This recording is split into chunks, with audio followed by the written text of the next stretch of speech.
네, 할렐루야.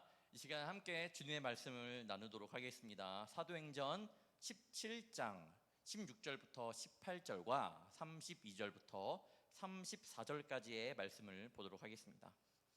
사도행전 17장 16절부터 18절까지 먼저 제가 봉독하도록 하겠습니다. 바울이 아덴에서 그들을 기다리다가 그 성에 우상이 가득한 것을 보고 마음에 격분하여 회당에서는 유대인과 경건한 사람들과 또 장터에서는 날마다 만나는 사람들과 변론하니 어떤 에피쿠로스와 스토아 철학자들도 바울과 쟁론할세 어떤 사람은 이르되 이 말쟁이가 무슨 말을 하고자 하느냐 하고 어떤 사람은 이르되 이방 신들을 전하는 사람인가 보다 하니 이는 바울이 예수와 부활을 전하기 때문이러라. 32절부터 34절까지 제가 다시 한번 봉독하도록 하겠습니다. 그들이 죽은 자의 부활을 듣고 어떤 사람은 조롱도 하고 어떤 사람은 이 일에 대하여 내 말을 다시 듣겠다 하니 이에 바울이 그들 가운데에서 떠나매 몇 사람이 그를 가까이하여 믿으니 그 중에는 아레오바고 관리 디오누시오와 다말이라 하는 여자와 또 다른 사람들도 있었더라. 아멘. 우리 시간도 함께 우리 구호를 외치고 예배를 시작하도록 하겠습니다. 시작. 하나님과 세상의 다리가 되는 청년부. 아멘. 하나님께 영광의 박수 올려드리도록 하겠습니다.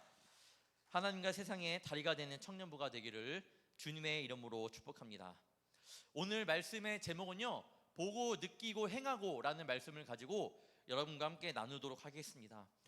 인터넷을 보다가 어떤 단체의 그 회의 주제가 뭐냐면 예수가 그리스도가 되게 라는 뜻입니다.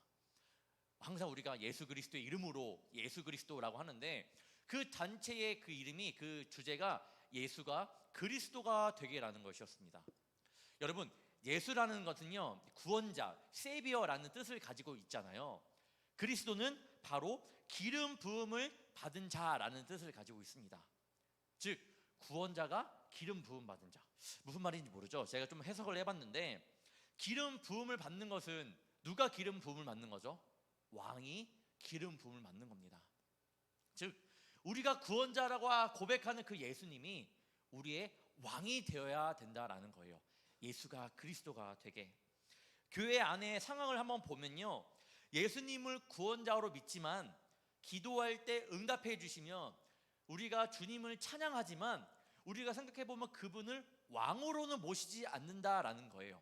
잘 보면 우리가 예수님 우리의 구원자 되십니다 라고 하지만 그 분이 실상 우리의 삶 가운데 들어가 보면 왕이 되지는 않는다라는 거예요. 그러므로써 예수가 그리스도가 되게, 우리 청년들에게 이 예수가 그리스도가 되게라는 이 말이 여러분 마음 가운데 임하면 좋겠구나, 좀 와닿으면 좋겠구나 라는 말씀으로 오늘 함께 나누도록 하겠습니다. 예수님을 우리의 주인으로 고백하고 왕으로 고백하며 사는 삶은요 바로 예수님을 증거하는 삶입니다. 그러니까 우리가 왕으로 모신다라는 것은요, 우리의 구원자가 우리의 왕이 된다라는 것은 우리가 그분을 증거할 수 있는 삶을 사는 것이다 라고 우리 청년들이 알면 좋을 것 같습니다. 오늘 말씀 안에서 예수님을 소개하는 바울의 이야기가 나옵니다. 그런데 바울이 오늘 예수님을 증거하는 모습이 나오긴 하는데요, 그 상황을 보면 어떻게 그 상황 가운데에서 예수님을 전할 수 있을까라는 그런 생각이 들 정도입니다. 어떻게 그 상황 가운데서 바울이 예수님을 전할 수 있을까? 지금 바울은요 예수님을 전하려고 그곳에 간 것이 아닙니다. 지금 간 곳은 아덴이라는 곳에 갔어요. 아덴. 지금 말로는 그리스도의 수도 바로 아테네입니다. 아테네에 갔습니다. 그런데 그가 복음을 위하여 복음을 전하러 간 것이 아니라 복음 때문에 쫓김을 당하는 그런 신세로 간 거예요. 복음을 전하러 아덴 가야지라고 한 것이 아니라 쫓기다 보니까 아덴으로 간 겁니다. 다시 말씀드리면 데살로니가에서 말씀을 전하는 도중에 유대인은 그 말씀을 전하는 바울의 꼴보기가 싫어갖고 깡패를 동원해 바울과 실라를 잡아들이려고 했습니다. 그래서 도망을 가는 것이 바로 베레아라는 지역이었습니다. 보이시죠 여러분? PPT에 데살로니가 옆에 베레아까지 간 거예요. 베레아 갔는데도 그곳까지 찾아와 유대인들이 그를 잡으려고 했습니다. 완전히 쫓기는 신세가 된 거예요. 그러다가 이제 데살로니가 베레아 갔다가 그 다음에 간 곳이 바로 지금의 아덴입니다. 아테네. 여기에는 아테네의 수호신 아테나를 위해서 만들어진, 여러분이 잘 아는 프로테논 그런 신전이 있습니다. 프로테논 신전이 있기도 할 정도로 굉장히 우상을 섬기는 곳이 가득한 지역이었습니다. 막상 도망쳐서 아덴에 가봤는데 그곳은 우상을 섬기는 곳이었고요. 뿐만 아니라 로마와 알렉산드리아와 더불어 세계 3대 도시 중에 하나였습니다. 그러니까 세계 문명의 발상지로서 그곳 가운데에는 철학, 문학, 예술, 헬라 문화의 완전히 중심지였던 거예요. 그래서 많은 사람들이 마음문이 열려있는, 그러니까 모든 신들을 접할 수 있는 곳이 바로 아덴이었습니다. 사상이 많다 보니까, 굉장히 열려있다 보니까 모든 것을 또한 받아들이는 그런 곳이 바로 아덴이라는 곳이었습니다. 바울이 그곳 가운데에서 복음을 증거하기 시작합니다.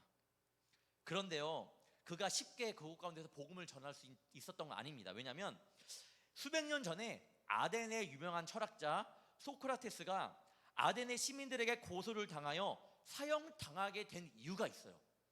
그들에게 사형당하게 된 이유가, 소크라테스가 그곳 가운데에서 사형을 당하게 된 이유가 있는데, 바로 자신 국가에 여러 신을 믿지 않는다는 이유만으로 소크라테스가 사형을 당했습니다.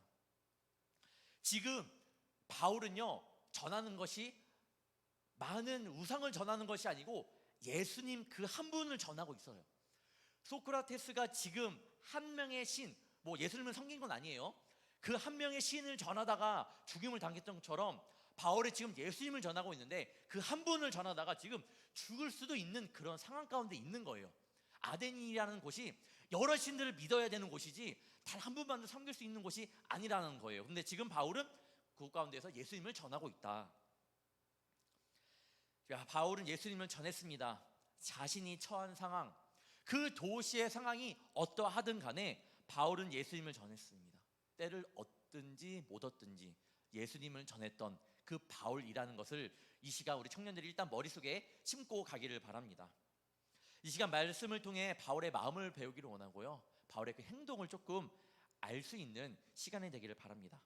첫째, 바울은 보았습니다. 바울은요, 여러분이 알다시피 굉장히 지적인 사람이었습니다. 그러니까 어떤 유대인보다 세계 문명의 발상지라 하는 그곳, 헬라 문화의 중심이라는 그곳, 자기가 어떻게 하다 그 아덴으로 갔는데 그런 곳이었어요. 좋아할 수 있다라는 거예요. 왜냐? 바울은 굉장히 똑똑한 사람이었기 때문에, 철학에 관해서 여러 가지 능통한 자였기 때문에 그것이 자기랑 맞을 수도 있었습니다. 로마에 합병된 상태에 있었어요. 이 아덴은 당시 로마에 합병된 상태에 있었지만 그럼에도 자유로운 그런 시였습니다. 독립성을 보존되었고요, 로마 제국의 지적인 중심지로 명성을 유지하고 있었던 도시였습니다. 바울은 아덴이라는 곳이 로마의 밑에 있었지만 그래도 그런 문명이 막 자유로운 그곳 가운데 자신과 스타일이 맞을 수 있다라고 말씀드리고 싶습니다. 많은 정치가와 철학가들이 모여서 토론하고 있고 그런 것들을 굉장히 부러워할 수도 있고, 아, 나와 좀 맞네? 라고 말을 할 수도 있는 그런 상황이었습니다. 실제로 성경을 읽어보면 그들과도 변증으로 토론했던 바울의 모습을 볼 수 있습니다. 여러분, 여행을 가면 무엇을 보나요? 여행 가면 여기 진짜 내 스타일이나 뭐 그런 얘기 많이 하잖아요. 참 여기서 한번 살아보고 싶다. 아마 바울도 그런 마음이 아닐까 싶습니다. 바울을 보면 이 아덴이라는 도시는 굉장히 잘 맞는 도시였습니다. 그러나 그럼에도 불구하고 우리가 여행을 가면 잘 맞네, 참 좋다, 살고 싶다, 이 나라 또 와야지, 이런 마음이 들잖아요. 그런데 바울은 그곳 가운데 자신과 스타일이 좀 맞기는 하지만 그곳 가운데 그것을 본 것이 아닙니다. 그곳 가운데서 철학의 영광도 본 것이 아니고 예술의 아름다움을 본 것도 아니고요, 역사의 찬란함도 본 것이 아니었습니다. 그렇게 볼법할 만한 그런 바울이었는데 바울이 그렇게 보지 않았다라는 겁니다. 사람들은 아덴이라는 도시의 화려함과 찬란함을 보고 탄성할 때 바울은 그 안에서 뭘 본지 아세요? 자신과 맞다, 좋다, 그래도 괜찮네 하면서 자신의 그 스타일과 비교해 보면서 괜찮은 것을 볼 수 있었는데, 바울은 그것 가운데 뭘 보았냐면 바로 우상을 보았습니다. 사도행전 17장 23절입니다. 내가 두루 다니며 너희가 위하는 것을 보다가 알지 못하는 신에게라고 새긴 단도 보았으니 그런즉 너희가 알지 못하고 위하는 그것을 내가 너희에게 알게 하리라. 그들은 지금 알지 못하는 신을 위해 단을 세우고 있고 굉장히 우상 숭배에 열심이었습니다. 바울은요, 화려함, 찬란함을 보지 않고요, 그것을 보게 되었습니다. 쫓기는 상황 가운데 있어도 갔는데 그게 보이는 거예요. 믿음의 눈을 들어보니까. 사도행전 17장 16절의 하반절을 보면요, 그 성에 우상이 가득한 것을 보고 마음에 격분하여. 바울의 심령을 잘 알 수 있는 말씀입니다. 그는 현재 데살로니가와 베레아에서 도망쳐 나온 그런 사람이에요. 잠시 일행을 기다리느라 쉬고 있을 때였습니다. 피하면 피할 수도 있고 그냥 보지 않으면 보지 않고 그냥 조용히 지나가면 돼요. 굳이 안 보고 굳이 그냥 조금 내 몸을 조금 쉬면서 도망쳐 왔던 그런 신세니까 그걸 조심하면 되는데, 바울은 그렇지 않았습니다. 영적인 눈으로 그 아덴의 도시를 바라보았기에 이 상황을 간과하지 않았습니다. 바울이 보는 아덴은 너무나도 우상이 많은 도시였고 그것이 참으로 안타까웠습니다. 찬란함과 반대의 모습이 바울에게 보였다라는 거예요. 여러분, 우리에게도 이런 영적인 안타까움이 있나요? 여러분 마음 가운데 영적인 안타까움이 있는지 한번 물어보고 싶습니다. 이 세상이 하나님을 섬기지 않음에 내 친구가, 내 가족이 하나님을 섬기지 않고 예수님을 모른다는 그 안타까움이, 영적인 안타까움이 여러분 마음 가운데 있냐라는 거예요. 그래요, 때로는 그곳 가운데 자리에 가서 여러분이 분위기를 안 망친다는 이유만으로 그냥 지나갈 수 있죠. 근데 여러분, 그 가운데 그냥 지나치더라도, 뭐 술자리든 무슨 자리든 뭐 지나치더라도 여러분 마음 가운데 그런 안타까움이 있는지 물어보고 싶습니다. 이 친구들 그냥 어떻게든 뭐 그냥 얘기하면 불편해지니까 그냥 넘어가자 요건지, 그 넘어가면서도 그런 안타까움이 있는지 한번 여러분 마음을 살펴봐요. 내 가족에게, 이웃에게 그런 마음이 있는지. 우리 삶을 보면 하나님보다 때로는 우선시되는 것이 너무나도 많아 하나님이 뒷전이 될 때가 굉장히 많습니다.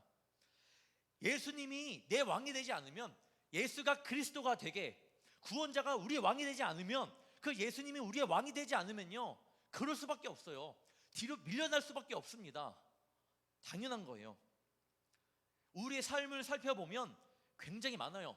그런 것들이 세속적인 문화, 그리고 여러 가지 놀이, 지나친 소비, 맛있는 음식들도 그렇게 될 수 있고, 사람들과의 관계, 내 취미 생활이 될 수 있습니다.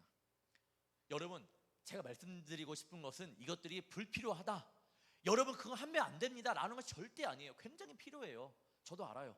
청년 때에 그렇게라도 풀어야죠. 하지만 이런 것들이 우리의 욕심 때문에 바뀌어 버리면요, 여러분 그냥 여러분의 삶의 신앙이 뒤바뀌어 버립니다. 지금도 어떻게 보면 그런 것 때문에 자꾸만 신앙을 멀리하는 청년들, 괜찮겠지, 조금 괜찮겠지, 봐봐요, 나중에 역전돼요. 이게 조금씩 내 신앙을 갉아먹는 모습들이 분명히 있을 겁니다.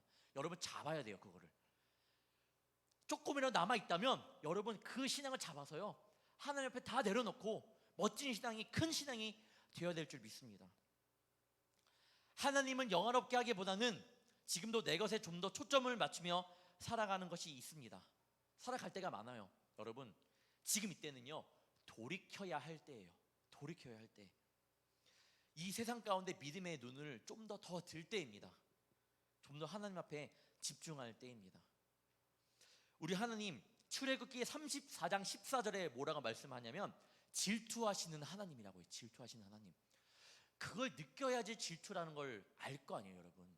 알아야지 주님 앞에 나아갈 거 아닙니까? 그 질투하시는 하나님을 좀 알기를 소망합니다. 그러면 진짜 질투하셨구나, 진짜 내가 심했구나라는 것을 알게 됩니다. 바울의 믿음은 흔들리지 않았습니다. 그곳 가운데서 자신의 지식을 자랑할 수 있어요. 너희들 그래? 나는 이런 사람이야 라고 자신의 모든 것을 자랑할 수 있음에도 불구하고 그러지 않았습니다. 오직 예수님만을 자랑했던, 전했던 바울의 모습이었습니다. 또한 자신의 믿음을 끝까지 지켜냈고 그들이 섬기는 우상을 향해 격노했던 그런 바울의 모습을 볼 수가 있습니다. 우리는 어떻게 해야 되나요? 우리도 영적으로 깨어나야 돼요. 정신을 똑바로 차려야 됩니다. 베드로전서 4장 7절 하반절에는 너희는 정신을 차리고 근신하여 기도하라 라고 말씀하고 있습니다. 정신을 차리고, 옛날의 말씀이 지금과 똑같아요. 정신을 차려야 되고 근신하여 기도하라. 날마다 성령 충만하여 어둠의 일과 빛의 역사를 분별할 줄 아는 그런 청년들이 되어야 됩니다. 로마서 12장 2절의 말씀입니다. 너희는 이 세대를 본받지 말고 오직 마음을 새롭게 함으로 변화를 받아 하나님의 선하시고 기뻐하시고 온전하신 뜻이 무엇인지 분별하도록 하라. 분별하래요. 사랑하는 청년 여러분, 예수님을 알지만 그 예수가 그리스도가 되게 하는 그 고백이 여러분 안에 있기를 소망합니다. 그 예수, 그 구원자가 나의 왕이 되어야 됩니다. 여러분 삶 가운데 왕으로 모시기를 간절히 바라요. 첫 번째로는 바울은 보았고요, 두 번째로는 바울은 느꼈습니다. 바울은 아덴에 우상이 가득한 것을 보고 굉장히 분개했다고 했잖아요. 바울의 분노는요, 우상을 향해, 우상을 숭배하는 이스라엘을 향해 갖는 하나님의 분노와도 같은 것이었습니다. 이스라엘이 하나님이 계심에도 불구하고 우상을 섬겨갖고 굉장히 분노했던 것처럼, 질투하시는 하나님처럼 자기도 그것을 보고 굉장히 분개함을 느꼈습니다. 그 안에서 죄를 보았습니다. 죄성의 심각함을 보았기 때문에 굉장히 분개했던 바울이었습니다. 요즘 크리스찬들은요, 진짜 분노는 못 내면서 쓸데없는 분노는 잘 내요. 진짜 분노할 때는 분노를 하지 않습니다. 사단의 역사를 보면서도 분노하지 않아요. 죄인 것 같은데 눈치를 보게 되고 그 상황 가운데서 침묵으로 일관할 때가 있습니다. 나는 어떤가요?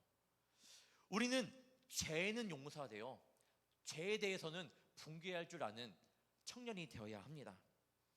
죄에 대해 무관심하고 적당히 타협하며 살다가는 사단에게 다 속아 넘어갑니다. 절대로 기독교 안에서는 죄에서의만큼은 타협이 절대 없어요. 믿음이라는 것이 적정선이 있나요? 타협이라는 것이 있나요? 여러분, 타협이라는 것이 죄송한데 믿음 안에는 없어요. 믿음은 지키는 겁니다. 끝까지 고수해야 되는 거예요. 어느 적정선을 지키면서 그 기준이라는 걸 두면서 지키는 것이 아니라 그런 것이 없어요. 믿음 안에는. 기독교 안에서는 죄에 대해서만큼은 적당히 하라는 단어는 절대로 없습니다. 이 정도는 돼, 이 정도 하면 됐어라는 것이 신앙 안에는 없다라는 거예요. 계속해서 말씀을 전할 때 예로 드는 것이 바로 동성애의 문제입니다.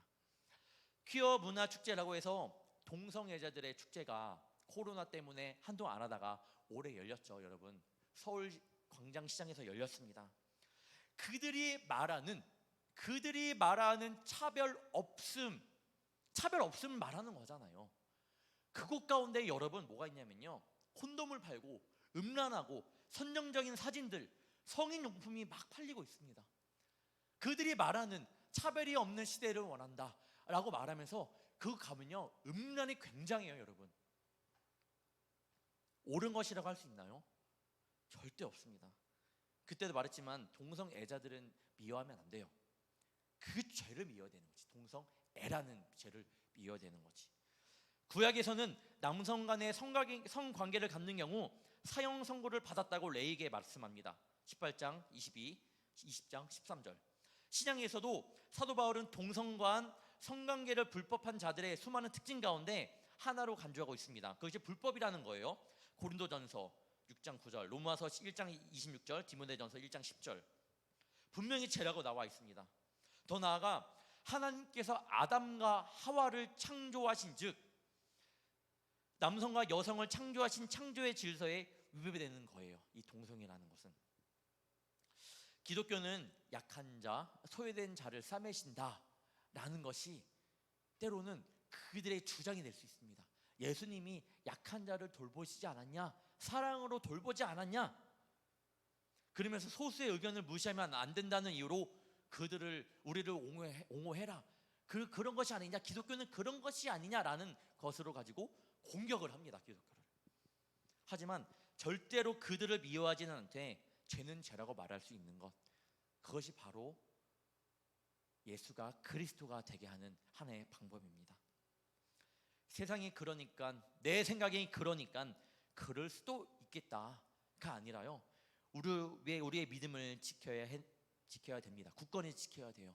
믿음을 지켜야 될 때 바로 지금입니다. 우리는 지금 무엇을 경계하고 있고 무엇을 향하여 분노하고 있나요? 잘 보기를 바라요. 우리는 하나님을 대적하는 세력들을 향해 분노해야 됩니다. 그 죄성에 분노해야 되고 예수님과 우리를 멀게 하는 그 죄가운 죄를 완전히 우리는 멀리해야 됩니다. 죄에 대해, 그리고 사단의 역사에 대해 보고 가만히 있는 것이 아니라 아닌 것은 아니다라고 선포할 수 있는 그런 사람이 되어야 됩니다. 때를 얻든지 못 얻든지 그런 자가 되기를 축복합니다. 죄에 물들여 중독자처럼 살아가는 그들에게 성경에서의 많은 사사들, 선지자들, 믿음의 조상들은요, 회개하라고 선포해왔습니다. 믿음의 적정선을 지키면서 나아갔던 것이 아니라 그들에게 회개하라고 선포했던 믿음의 조상들, 성경에 많은 이야기가 나와요. 절대로 타협이 없었습니다. 믿음 안에서는. 그러니까 어떻게 됐죠? 그러니까 많은 이들이 세상 사람들로 하여금 조롱받았고 손가락질 받게 되었고, 대표적인 분이 바로 예수님이죠. 오늘 제가 저희 지금 불꽃교회에 유치부 전도사님 없어갖고 제가 유치부 설교를 하고 있는데, 그 가운데 오늘 예수님의 십자가를 생각해요라는 제목으로 말씀을 전하다 왔습니다. 여러분 아시잖아요. 예수님이 십자가에 못 박혔습니다. 근데 그 군인들은 또 어떻게 했죠? 못 박은 것뿐만 아니라 제비 뽑아서 예수님의 옷을 찢어 자기들이 나눠 가졌습니다. 여러분 굉장히 수치스러운 거예요. 여러분의 옷이 한복판에서 뜯겨졌다고 생각해봐요. 그것도 뭐 엄청나게 수치스러울 텐데 그걸 자기들이 좋아 히히 웃으면서 막 제비 뽑아서 나눠 가진다고 생각을 해봐요. 예수님이 그런 삶을 당하셨습니다. 그것이 저는 좁은 문이라고 생각해요. 그리고 여러분이 가야 할 길입니다. 분명히 가야 할 길이에요. 세 번째, 바울은 행했습니다. 바울은 아덴에서 유대인만 찾아간 것이 아니라 일반인들을 찾아갔고 지성인들을 찾아갔습니다. 웬 낯선 사람이 지성인을 찾아갔으니 사람들이 바울을 오해하고 경멸하기도 했지만 바울은 포기하지 않았어요. 경멸했어요. 바울을 굉장히 손가락질했겠죠. 네가 뭔데 여기까지 와서. 자기들 안에서는 굉장히 서로 막 잘났다고 이야기하는 그곳이었습니다. 근데 바울이 예수님을 정하니까 네가 뭔데, 뭐가 잘났다고. 바울을 오해하고 경멸했습니다. 하지만 바울은 세상의 비웃음과 상관없이 예수님을 전했던 자였습니다. 결국 이런 용기 있는 믿음은요, 당대 최고 지성인이 모인 아덴이라는 곳 가운데 사람들로 하여금 복음에 관심을 갖게 만듭니다. 결국 그렇겠잖아요.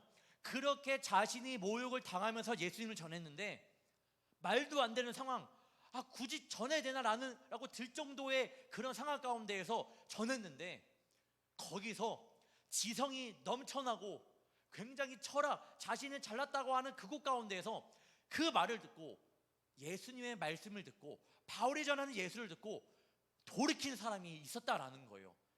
이건 하나님이 하신 겁니다, 여러분. 오늘 바울이 철학자에게 붙들려 가서 복음을 전했던 아레오바고에는요 굉장히 유명한 법정이었습니다. 사도행전에서는요 9편의 바울의 설교가 기록되어 있습니다. 아레오바고 설교를 제외한 8편의 설교는요 하나님을 아는 사람들에게 행해진 설교입니다. 오직 아레오바고 설교만이 하나님을 모르는 이방인들에게 직접 설교한 그런 설교문이었습니다. 결론적으로 과거의 잘못과 우상 숭배를 회개하라고 결단을 촉구하며 설교를 마무리합니다. 그 설교를 보면 마지막에는 회개하십시오, 회개하십시오라는 겁니다. 바울은 아레오바고 광장에서 인간의 무지와 하나님에 대해 증거하였습니다. 알지 못하는 신을, 너희가 알지 못하는 신을 섬긴다 말할 정도로 굉장히 담대한 마음을 가지고 말씀을 전했던 바울이었어요. 그냥 예수님을 믿으십시오라고 하는 것이 아니라 너희들은 알지 못하는 신을 섬기고 있다라고 이렇게 직접적으로 설교하고 있고 말씀을 전하고 있는 겁니다. 바울은 이들을 향해 너희들 참신이신이라고 말하는 것은 너희들이 믿고 있는 다 거짓말이야. 참신이신 하나님을 증거하며 회개하라고 선포하였습니다. 바울이 그랬던 사람이에요, 여러분. 말씀을 전하면서 신약에 보면 13편에 그걸 썼다고 하는데 그냥 쓴 것이 아니고 그런 담대함이 있었습니다. 한번 상상을 하게 되면 지적으로 유명하고 3대 도시 중에 하나인 아덴에 가서 무지하다고, 너희들이 섬기는 신은 잘못된 것이라고 회개하라고 선포하고 있는 거예요. 상상해 보면 굉장히 어떻게 저럴 수 있을까라고 저는 말씀을 준비하면서도 굉장히 너무나도 놀랐습니다. 사람들이 얼마나 비웃었을까, 얼마나 손가락질을 바울에게 하였을까. 하지만 너무나도 중요한 것은요, 그 복음을 받아들이는 사람이 있다라는 거예요. 마지막 절, 오늘 근저 마지막 절 보면요, 우리말 성경으로 볼게요. 그때 몇 사람들은 바울을 따르며 믿게 됐습니다.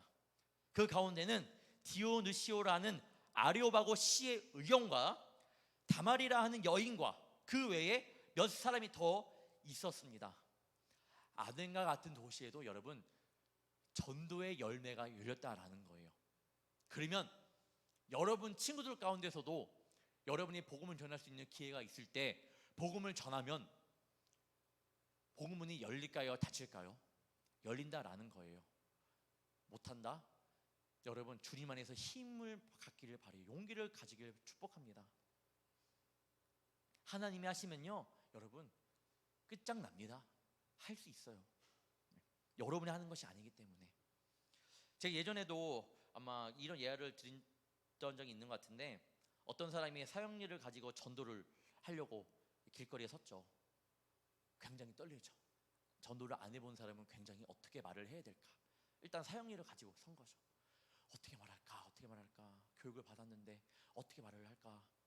몇 명만 다 지나갔는데도 대답을 못하다가, 그래 이러면 안 되지, 내가 교육받은 게 있는데, 한 명이 경찰관이 지나가서 잠깐 할 말이 있습니다. 세워놓고 그냥 사형리를 막 읽은 거예요. 막 읽은 거죠. 앞만 보고, 그 사형리만 보고, 뭐 소통이 없었고 읽은 거예요. 막 읽었는데 하고 딱 보고 눈 딱 들었는데 그 경찰관이 눈물을 흘리면서 알겠다고, 내가 예수를 믿겠다고, 이런 예화가 있습니다. 설교를 쓰면서 느낀 것이 참 많았습니다. 어떻게 그때나 지금의 모습은 그리 똑같을까. 세속적인 것에 빠져있는 사람들의 모습들하며 복음에 대해 비웃는 사람들 하며 너무나 비슷한 모습들이 많습니다. 안타까운 모습이 많아요. 하지만 여러분, 그런 복음의 불모지 같은 곳 가운데서도 복음이 전해지니까 예수님을 믿는 사람이 늘어났던 것처럼 여러분 된다라니까요. 돼요. 해보면 됩니다. 안 해본 사람이 안 된다라고 하는 거지, 해본 사람은 된다라고 해요. 해본 사람은. 한편으로는 우리에게 힘이 되는 것은 그때 바울이 의지하고 믿었던 하나님이 지금 나의 하나님이 된다라는 겁니다. 여러분, 그때 하나님, 지금의 하나님 다른 하나님이 아니라, 그걸 꼭 기억하면 좋을 것 같아요. 우리가 성경 읽잖아요, 여러분. 성경을 읽는데 그 가운데 나오는 하나님이 지금 내가 믿고 있는 하나님이라는 거예요. 굉장히 여러분 자부심을 가져야 되고, 이거에 대한 굉장히 힘을 가져야 됩니다. 그런 마음을 가지기를 축복합니다. 그러니까 우리도 바울처럼 할 수 있다는 거예요. 지금 우리 한국이 경제적으로 굉장히 부흥한 나라가 되었습니다. 예전에는 못 살고 먹을 것도 못 먹었다고 하잖아요. 그 부모님 시대를 들어보면 그렇잖아요. 그런데 지금은 너무나도 풍족한 나라가 되었습니다. 여러분 그렇죠? 예전에는 바나나 하나도 못 먹었다고 해요. 그리고 제가 예전에 살던 제가 예전에 살던 여기 오기 전에 살던 인천에 동인천이라는 지역은요, 여러분 혹시 괭이 부리말 아이들 책 읽어본 청년? 괭이 부리말 아이들, 그건가? 네, 그거랑 또 난장이가 쏘아올린 작은 공. 죄송해요, 괭이 부리말 아이들은 제가 기억이 안 나고, 난장이가 쏘아올린 작은 공, 네, 거기가 바로 거기 동인천이었어요. 굉장히 그 판자촌이라고 하죠. 거기는요 뭐 땅콩 이런 거, 호두 이런 것도 먹는 것도 굉장히 부유층만 먹을 수 있다라는 거예요. 바나나 이유 말 못한대요. 그때는 진짜 정말 소중했대요. 우리 권사님들 이야기 들어보니까 이 바나나 하나 먹는 게 굉장히 막 부자들만 먹는, 지금은 아니잖아요 여러분. 지금은 선배 목사님들의 이야기를 들어보면 옛날에는 너무나 힘들었대요. 그런데 힘든 걸 어떻게 이겨냈냐? 종교적인 힘으로 이겨냈다고 말을 합니다. 지금은 힘들어도 그런데 붙잡을 것이 너무 많아졌기 때문에 그 종교, 그 기독교, 예수님을 붙잡지 못한다고 목사님들이 말하는 것을 들었습니다. 여러분의 상황은 지금 직장, 사업, 학업 속에서 힘든 삶을 살아가고 있잖아요. 옛날이야 그런 스트레스를 교회 와갖고 믿음으로 주님 저 용서 너무 힘들어요, 용서해 주세요, 주님 나에게 새 힘을 허락해 주세요 라고 이렇게 기도하면 찬양하면 막 함께 우리 막 친구들끼리 막 그랬던 시절이 있었습니다. 그런데 지금은 어떤가요? 지금 여러분 스트레스 받으면 어떻게 해소해요? 세상 가운데서 뭐하고 놀지? 어떻게 풀지? 이번 주 뭐하고 놀까? 얘기하지 않나요? 할 거 많아요. 많습니다. 많다 보니까요 토요일 날 교회 모이기가 굉장히 힘들어요. 토요일에 스트레스 해소할 수 있는, 내 내면의 힘듦을 풀 수 있는 아주 좋은 시간이잖아요. 알아요 여러분. 그런 시간이라는 건 저도 압니다. 시대가 달라졌다고, 생각이 달라졌다고, 상황이 달라졌다고 하면서 때로는 이런 것들이 정당화가 되어가고 있습니다. 목사님 이제는 토요일 날 쉬어야 됩니다. 네, 저도 알아요. 그래서 저는 웬만하면 토요일 날은 잘 안 동원하기도 해요. 청년들 그 마음을 알기 때문에. 그렇다고 여러분 주님을 향한 믿음의 방법도 달라질 필요는 없어요. 내 상황 가운데 맞춰서 내 스트레스를 푸는 것, 그래야 그 상황이 달라지니까 이해해요. 그렇다고 여러분 믿음의 방법을 달리할 필요는 없습니다. 이제 그렇게 했는데 이제는 다르게 하면 되지. 아니요 여러분, 왜 한국교회가 부흥했는지 알아요? 예배를 구했고 예배를 찾았기 때문이에요. 예배를 드렸기 때문입니다 여러분. 그렇기 때문에 한국교회가 부흥한 거지, 만약에 그곳 가운데서도 그 전에도 지금 같은 상황이었다면 한국교회 부흥할 수 없다고 저는 생각합니다. 우리 청년들은 하나님과 더 가까워지기를 바라요. 복음 앞에 바로 설 수 있기를 축복합니다. 이 믿음의 때를 놓치지 않기를 간절히 바라요. 사도 바울이 성령의 권능을 받았을 때 그 권능을 가지고 세상의 가치로 삼는 위치로 가지 않았습니다. 그래 세상으로 나아가자, 그곳 가운데서 내가 한번 펼쳐보자, 내가 나의 그 모든 것을 펼쳐보자 라고 하는 것이 아니라, 그는 그곳 가운데 가지 않았습니다. 아니 갈 수 없었습니다. 그가 간 곳은, 성령의 권능을 받고 간 곳은 바로 고린도후서 11장 23절부터 27절까지 잘 나옵니다. 제가 줄여서 말씀드릴게요. 옥에 갇혔고 죽을 뻔하고 39대의 매를 5번 맞았고 태장도 맞고 돌로도 맞고 파선하고 강도의 위험과 동족의 위험과 이방인의 위험과 신의 위험과 광야의 위험과 바다의 위험과 거짓 형제 중에 위험을 당하고 자지도 못하고 줄이고 목마르고 굶고 춥고 헐벗었습니다. 그가 성령의 권능을 받자 좀 편해졌겠지. 내가 주님께 기도를 하니까, 내가 이렇게 나가니까 내가 취직도 잘 되고 직장도 잘 되고 뭐가 대학도 잘 들어가고 뭐가 결혼도 잘 되고 다. 여러분 끝났다가 아니라 이때부터 시작입니다. 주님의 마음을 얻었을 때가, 그 내 기도 제목이 이루어졌을 때가 진짜 주님 앞에 나아가야 할 때라는 것을 잊지 않기를 바랍니다. 바울은 성령의 권능을 받고 끝까지 복음을 전했습니다. 주변의 상황, 자신의 상황, 때를 얻든지 못 얻든지 주님을 전했던 그였습니다. 많은 학자들은요 아덴의 복음을 전하는 것을 실패라고 해요. 바울은 실패했다. 왜냐면요 다른 곳에 가면 교회도 세우고 많은 진짜 예수님을 향한 그 마음이 변화된 사람들이 굉장히 많았어요. 그러니까 예수님으로 그 회심한 회심한 자들이 많았다라는 거예요. 다른 곳은. 근데 아덴은 그렇지 않았어요. 교회를 세우지도 못했고요. 예수님을 믿는 자들이 많이 있었지만, 몇 명이 있었지만 그렇게 부흥한 것은 아니에요. 그래서 복음을 실패했다, 복음 전하는 것을 실패했다라고 합니다. 하지만 이런 의문이 듭니다. 이것이 실패일까? 아덴의 상황 가운데에서 청중 일부는 바울의 설교를 다시 듣고자 청했고, 디오누시오와 다마리를 비롯하여 얼마 만에 그 사람들이 예수님을 믿기 시작했습니다. 실패한 것이 아닙니다. 단지 복음을 믿지 못한 자들이 실패한 겁니다. 여러분, 앞으로의 세상은 지금보다 더 나을까요? 나아지지 않을까요? 앞으로는 더 심각한 영적인 전쟁터가 될 겁니다. 분명할 거예요. 여러분, 성령의 전신갑주를 입고 나아가는 주의 자녀가 되기를 축복합니다. 오늘 준영청에 기도했잖아요. 전신갑주를 입게 해달라고. 여러분, 그런 전신갑주를 입고 나아가야 될 때입니다. 사탄은 그 속에서도 배도, 미움, 시기, 질투, 그런 모습으로 계속 여러분을 공격할 거예요. 제일 무서운 거, 합리화, 정당화 시킬 거예요. 아무 일도 일어나지 않을 거야. 지금 삶이 얼마나 편하니? 뭐 그런 것까지 해. 예전에 어떤 청년이랑 이야기를 하다가, 목사님, 저 너무 편하네요, 삶이. 그래서 신앙을 잃어버린 것 같아요, 말을 해요. 예전에는 힘들어서 기도하고 그랬는데 지금 목사님 걱정이 없대요. 너무 일이 잘 풀린대. 그러니까 자기가 기도가 안 나온대요.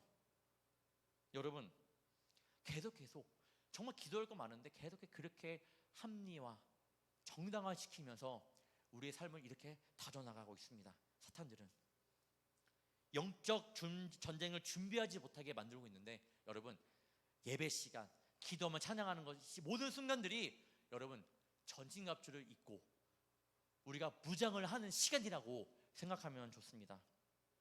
교회를 빠져도 아무 일도 일어나지 않죠.